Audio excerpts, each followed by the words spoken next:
While large parts of Syria remain in the dark, thousands of Afrin's residents are enjoying electricity 24 hours a day for the first time since 2012. It's been 9 years since the Assad regime cut off the electricity to Afrin and its surrounding areas. The entire region was in the dark and didn't have a central source of electricity that people depend on for the most basic functions of life and business. The region's grid manager, Mustafa Hannoura, says getting the power back on was a difficult task.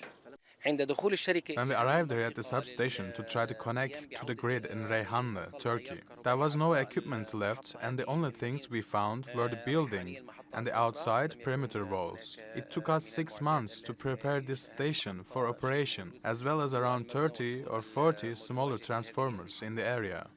The deputy chair of Afrin's local council says the YPG terror group extorted the local population for money instead of investing in local infrastructure. One of the reasons people fled these areas was the YPG terror group's practice of extortion. They would extort anyone who had a business or produced something. They used a variety of names for this: annual tax, tax for olive oil, tax for women, and many other names. Of course, they did not follow any laws. This was extortion. If you had a store or factory, you would have to pay so that you could stay in business. It's been almost 1 year since this electricity power station has been working here in northern Syria. This $25 million infrastructure renovation project is critical for keeping the lights on in people's homes in Afrin. Nazli Sheikh Hassan, the head of the Social Affairs Directorate in Afrin, is giving her daughter piano lessons, something she hasn't been able to do regularly for many years.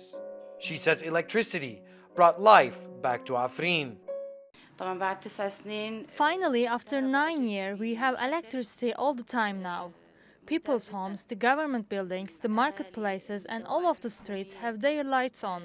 Everyone benefited from this. People are able to return to a kind of normality, completing everyday tasks with an ease that most people take for granted. Women have really benefited from having electricity. I'm a working woman, and many other women in Afrin have to take care of their households. Previously, we would have to cook every meal for the same day. But now there's electricity, we can cook ahead of time and put things in the freezer and keep leftovers in the fridge. 3 years after Afrin's liberation from the YPG terror group, locals are once again able to enjoy a renewed rhythm in their lives. Obeideh Hito, TRT World, Afrin, Syria.